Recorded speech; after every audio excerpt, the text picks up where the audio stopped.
Hello. Okay, so here we go. So one thing I've done is I've put my hair up because it's so in the last few videos, every time I look up and I've seen my hair, I've been like kind of like, wow, that's hard to look at for a while. So I'm just avoiding the entire thing and I pulled it back. Um yeah.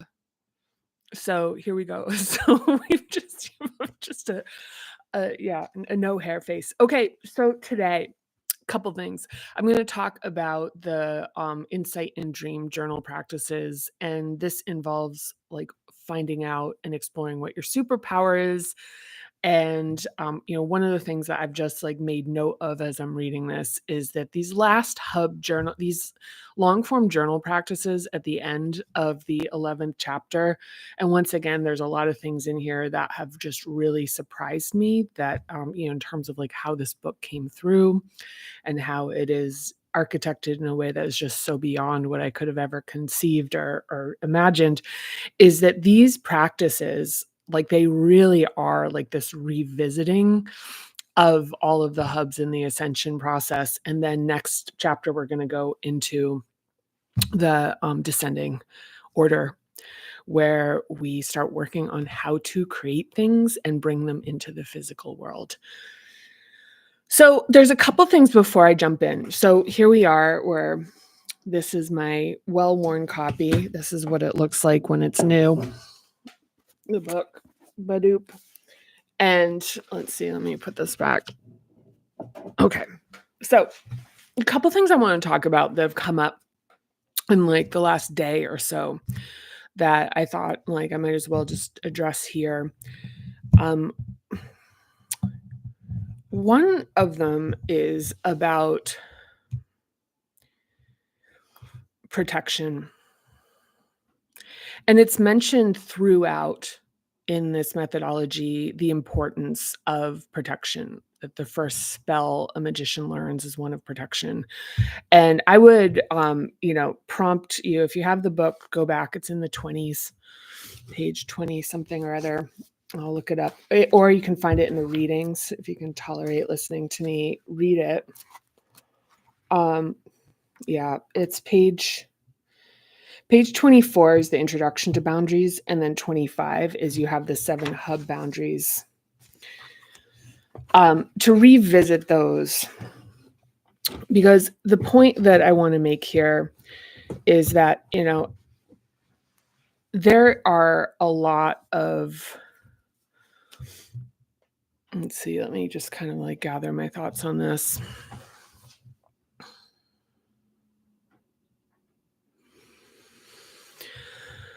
There are a lot of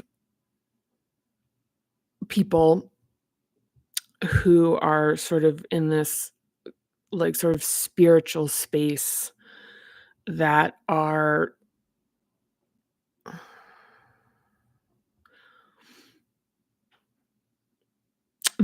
like okay, I'm going to pull this back. I'm going to discuss this another way, which is that let's talk about the like protections and what we're protecting ourselves against when we are like really consciously enacting our boundaries. And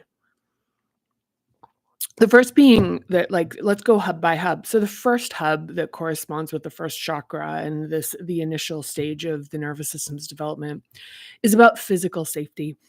And this has to do with livelihood, actually. It's not so much with what we do, but it's like the livelihood or whatever we do, like whatever has to do with us meeting our essential needs. I wouldn't call them basic, essential needs. It's food, shelter, water, clothing. Some people include education. Let's include it. And so we look at that. The next hub, in the second hub, one of the things that exists in there, so this is about feeling and emotion, which is ultimately about connection and synchronizing. So how we learn about emotion is through synchronizing with our caregivers. They teach us emotion through synchronization, and then they help us understand the phenomenon of emotion. And then in the most like in some of the most evolved, sort of grown up, I don't even want to say evolved, is like just in the like adult expressions of this, you have adult intimacy, sex, and even things like, sort of the joy and excitement of seduction and like just like the delight of sexuality and sexual feeling. And then the third hub, where you're getting into sort of like the toddler energy, you're getting into the validation of your power. This is where fame would come in, where other people seeing you as powerful and conceding to you, um, or even validation from powerful people, like so famous people sort of,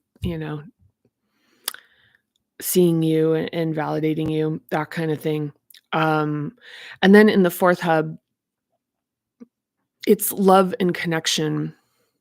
And in that connection, if we do not love ourselves first, the adoration of other people is going to potentially be something that there's a hunger for that can be insatiable in some people. So one of the things I just want to point out here in terms of enacting boundaries, when it comes to any type of process that is aimed towards ascension, but ultimately, in the space of, awakening, like even personal growth, spirituality, whatever, is that this is where those boundaries, like the request or even the demand of faith without qu just the demand of absolute faith, it's like if you're not if you're questioning this, you don't get it kind of stuff, or, even the kind of like surrender of critical thinking is really convenient for people who have lower hubs that are absolutely destabilized and certainly don't have a lot of capacity and are looking for external sources to make money off of, to get like sexual or romantic charge off of, to get power validation off of, and even to receive sort of like this like love and adoration. And just looking out for that, because the thing is I will say it was very important to me with Parinama that it would be something that that was not a livelihood. And as a result of this whole methodology does not necessarily it lacks some of the even like ambition and pizzazz of a lot of like really popular notions, and even, sort of cloaking some, teachers and, quote unquote healers with still with their own conflicts that make them potentially dangerous for people who follow them because they're not even aware. And this thing of like, look, you're not supposed to question things. The seventh hub is so important that there's discernment. The seventh hub is where we're actually using our prefrontal cortex and this like the most advanced bleeding edge of our technology, which is to think and question and wonder and reclaim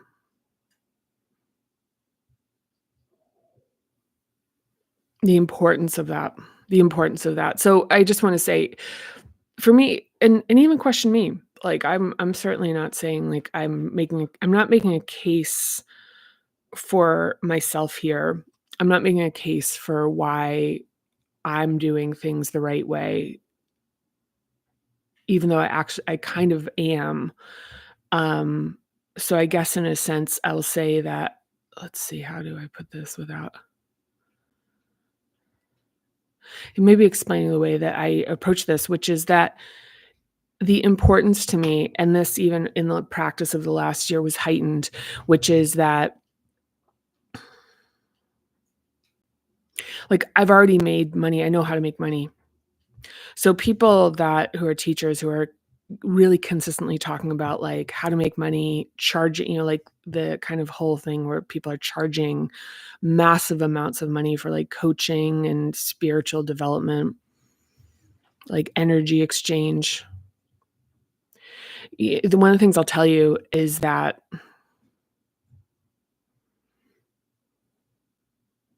in my experience, I'll just say as my experience, you were carried through this journey, like, and that what like, you're carried in this where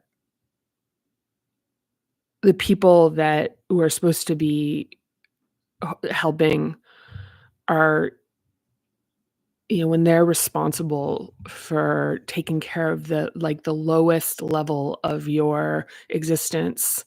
By lowest, I would mean the most primal, which is like support, like paying your bills, or supporting kind of like the sort of erogenous feelings of power, or validating you. If you need people to be seeing you for what you're saying to be correct, and if you need them to love you for what you're doing, this comes from a very divine place. And of course, there's an aspect of it that has to do with your own human experience, but to the extent that that is unconscious, makes it potentially dangerous, and it makes it something so that to surrender,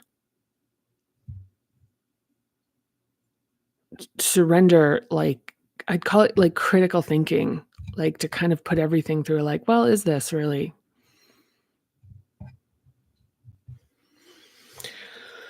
So, yeah, I just want, part of the reason I put this on YouTube, I just want to explain that the importance to me that this could be presented in a way that you could receive everything in it for free matters. I mean, is the book $50? Yep. And yeah, it is. It's really expensive to produce. The one where I drew the line was that I was not going to be paying for people to get the book. And the actual imprint full version of the book is, I spent like hundreds of thousands of dollars to produce it. I mean, when you see it, and that's not like, that part matters not to me. It exists as a $20 ebook. And if neither of those things are possible, and there are plenty, like, I will send PDFs to people. If you are called, I've given people the book. I have not experienced that being something that works.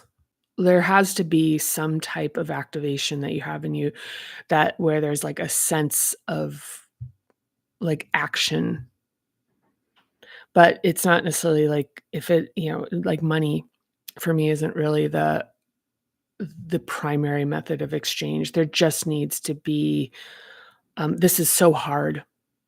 This practice is so demanding that there really is something about there being kind of like an aspect of a barrier, so to speak, or just something. I don't know. I don't know how to describe this very well. But with that being said, yeah, and also you can read a lot of it on Amazon in the sample. There's like a huge swath of the book for free there. And certainly folks have received the PDF files from me, and I've mailed them copies of the book. So, but the importance to me of this is really that, in terms of a protection for people who are doing this incredibly profound and transformative and vulnerable work, is that I'm not interfering with it, is to the best of my ability, best of my conscious ability, and even that is it requires like active discernment. It require that or that asks for active discernment. 'Cause in this last year of practicing, I sanded off a bunch of other stuff that I was like, "Oh, that's there."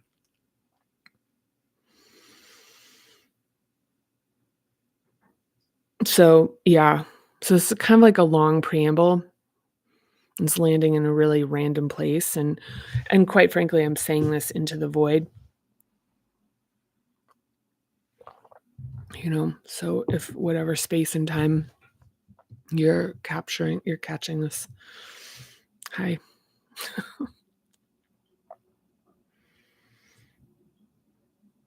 So, yeah. Okay. So I'm gonna switch gears a little bit, and I'm gonna talk about the 6th hub long form journal prompt. Now, I have not read this ahead, and we only have 2 more to go. We have this and the inquiry. Um,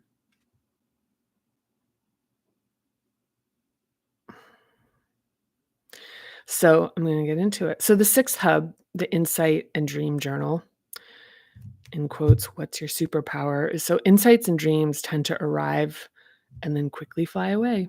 So the 6th hub journaling practice is to plan for the arrival and capture of spontaneous insights and ideas. Again, keep a journal by your bed or carry one with you throughout the day. You can use your phone's notes apps when ideas arise, but keep in mind that using a phone in the morning abruptly shifts our brains out of the liminal theta state, as discussed, I think, in chapter 9. So the journal prompt, let's see where we go with this. I might have to add some context here. So, what's your superpower? What's my superpower? So back, that's just what the prompt is. It's just what's my superpower. Where do I have a unique vision? Are there areas you see potential where most others can't or don't?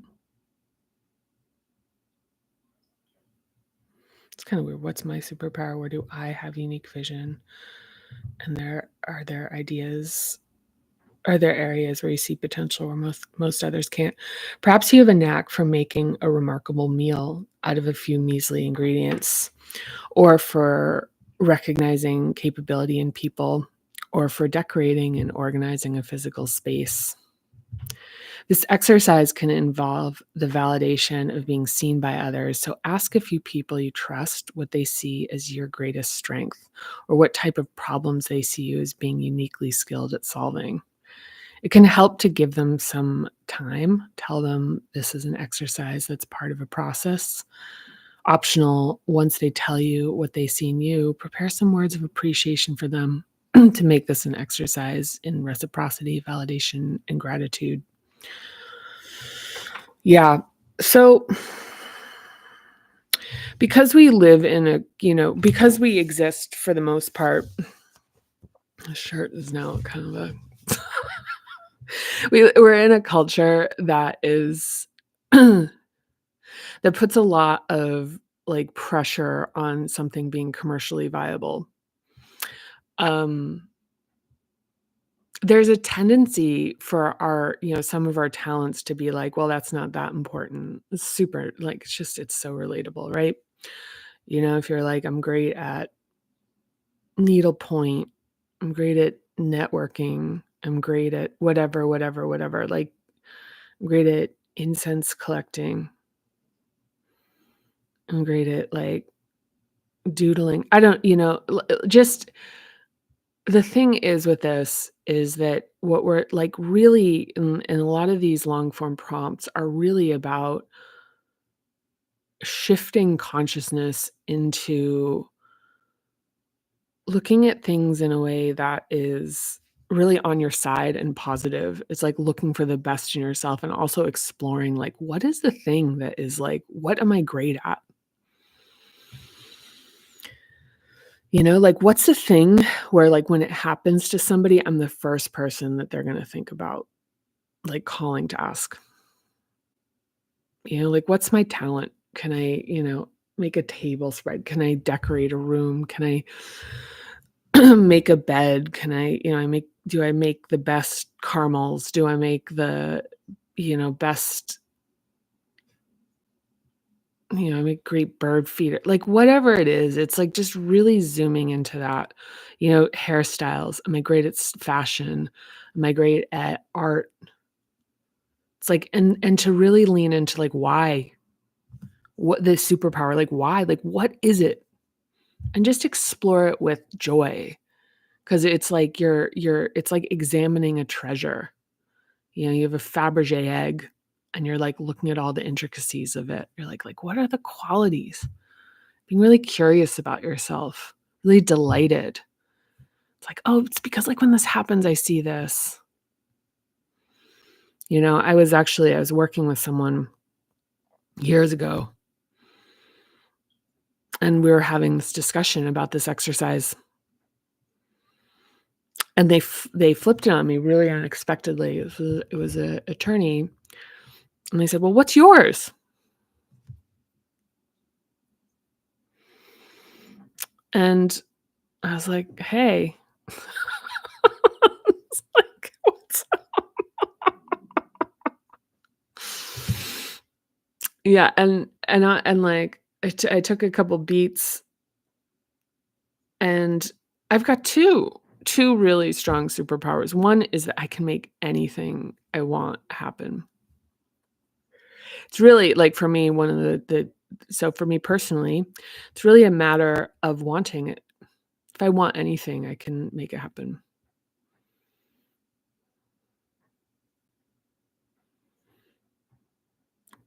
Very applicable for me right now, which is about, like, tapping into potentially, it's like, how do I find a place to be more ambitious about getting this into the world?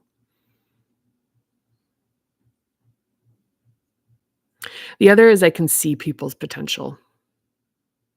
I can see their power.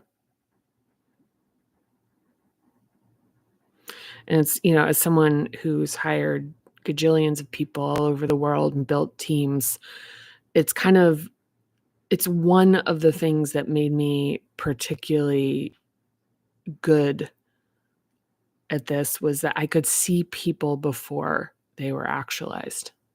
I could see their talent before it was proven. I could see the qualities in them.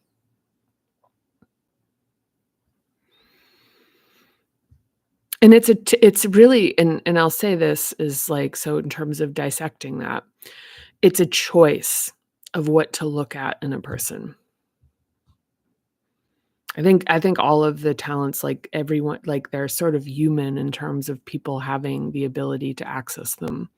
So the thing I would say is that, when meeting a new person, is like the first thing, like you're trying to find weakness in them to protect yourself. Very common. Like it's a reflex that develops very early and then continues like as long as as it's unchecked. I was just talking to like a teenager about this the other day.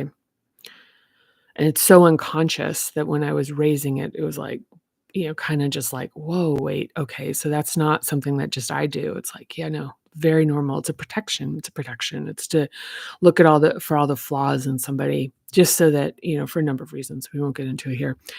And there's a whole different, and it's like sucks the power.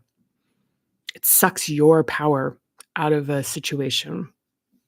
It's like super maladaptive. It's a protection. It's an adaptation. It's very maladaptive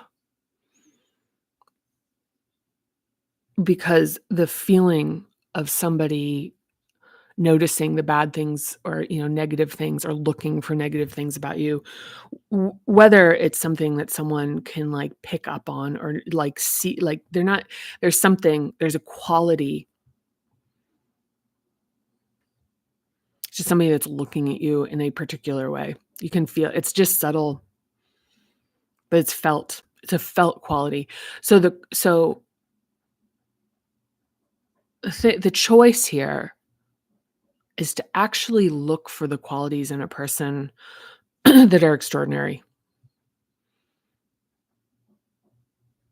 And don't be lazy about it. Don't be lazy about it. Don't just look, "Oh, you have a nice outfit." Really, like, do some work here. Do some work. Look like they have kind eyes. Kind eyes, you can't fake that. They like or maybe you can. Maybe you can.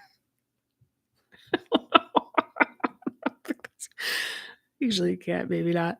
Or fashion, like someone's style, and to realize, like, how much work goes in to the effort of looking fantastic and appreciating that. Just being like, "Wow, what a gift." If somebody is, like, kind of anxious or nervous, it's instead of seeing that, like, "Oh, they're anxious and nervous. Ooh, I don't," it's like thinking, "You probably really care about this."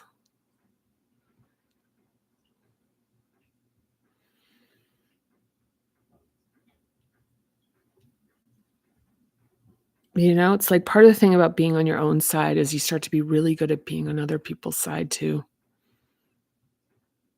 And then this is just the tangle. It's undoing the tangle. It's like, you know, it's the part of the tangle, which is like what we perceive to be reality, we project into the world and it responds accordingly. Um,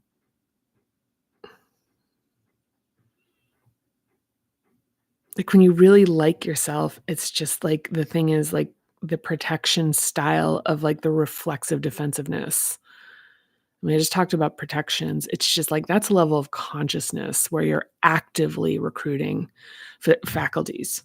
You're actively recruiting them as necessary. You're like versus just reflexively every time you see somebody. For women, you see an attractive woman and all of a sudden it's like, "Oh shit, now I'm relative to her." Like, what's something about her that's, I'll look at her nose, look at, her heels a little worn out, like, whatever. "Oh, she seems like a bitch." It's like, no, just flip that. Flip that, And even if they're kind of cold or whatever, it's like, it's probably a protection of theirs. They're probably used to people being activated by them.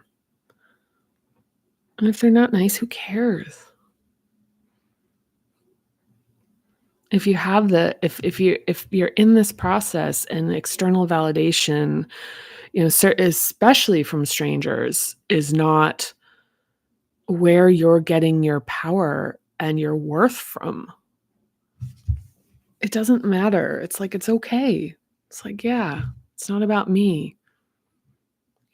This person probably isn't super happy inside, and that's okay. I don't need them to know that, you know?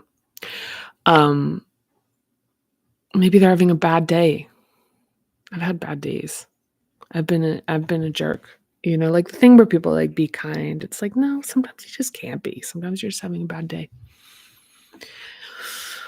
You know, and giving yourself grace and other people grace for it. So, going full circle here, talking about a lot of topics covered here.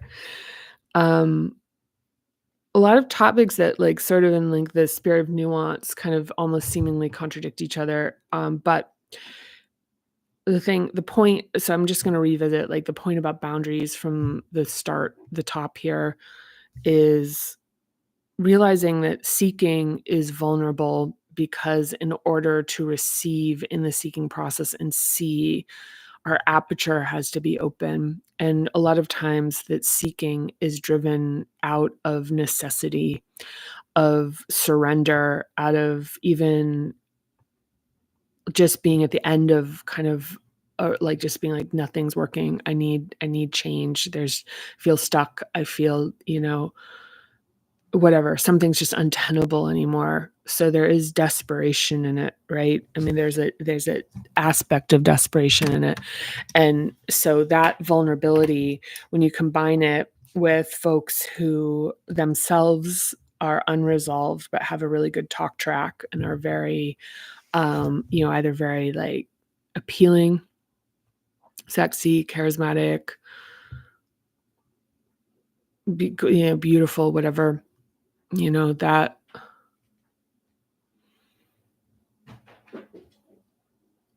and welcoming, in this particular way.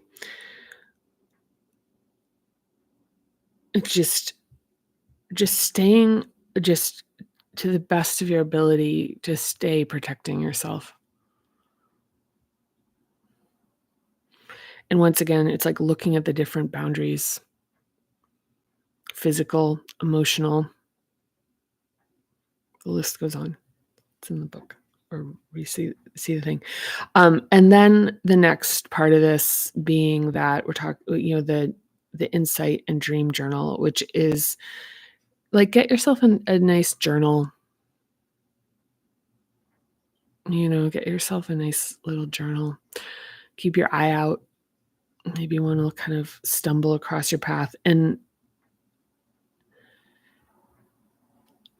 with that, start, and this actually is like works really well with the next, what comes next, both in this chapter and starts the next chapter, which is inquiry.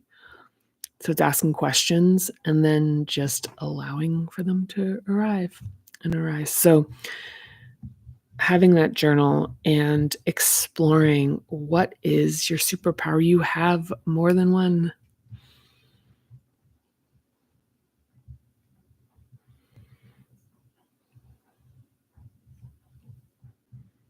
And even if you're like, I don't have one, ask. You do. You do. So maybe that's an inquiry, which is like, what is my superpower? And the important thing, once again, about inquiry is not having an answer for it. Like, well, I don't really have one. It's like, do not respond. Like, it's a question that you are like basically asking God. So it's like that kind of thing. Like, remember, like growing up where you'd be like a smart mouth kind of thing where you're like, I have all the answers. And it's like, it just wouldn't go very well. It's like kind of, there's some of that energy in this, which is like, well, if you already know the answer, why are you asking? Clearly, you already have everything worked out.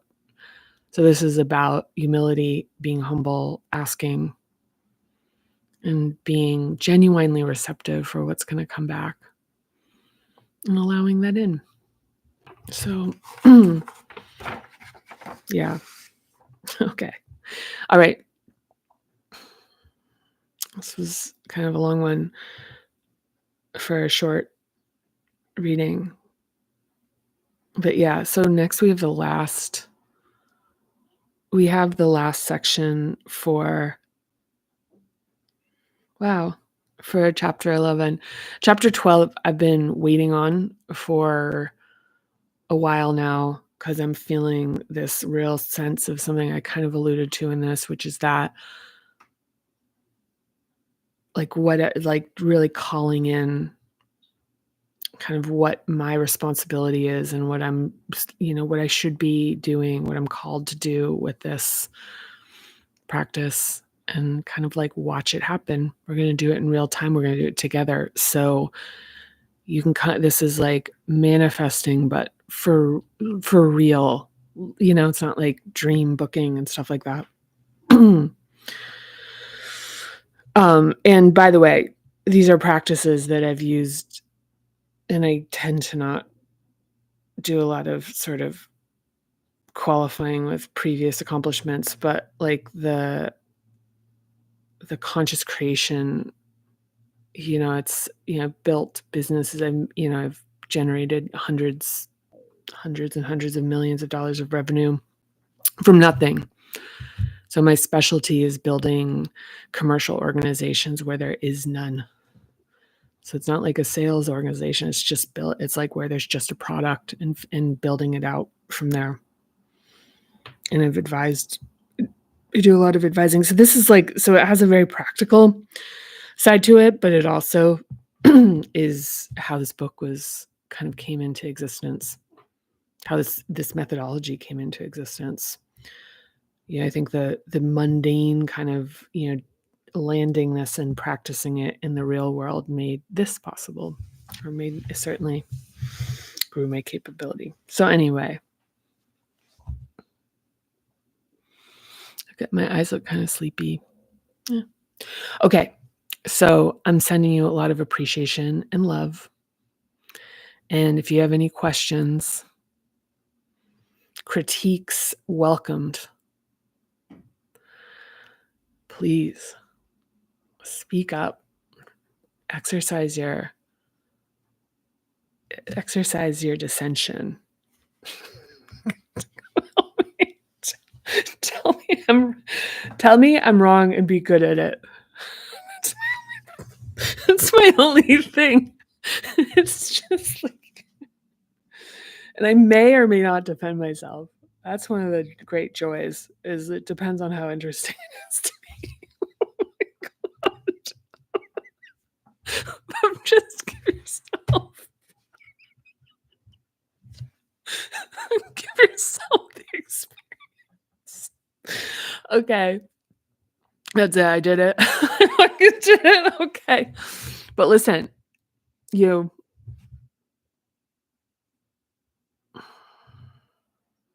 there's something really extraordinary within you.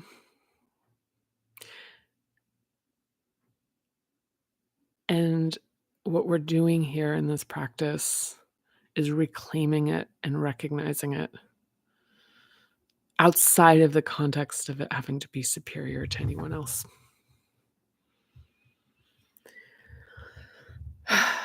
Yeah, somebody else's extraordinariness does not diminish yours. It only heightens it. So that's what we're doing here. We're finding it, owning it, inhabiting it, living it.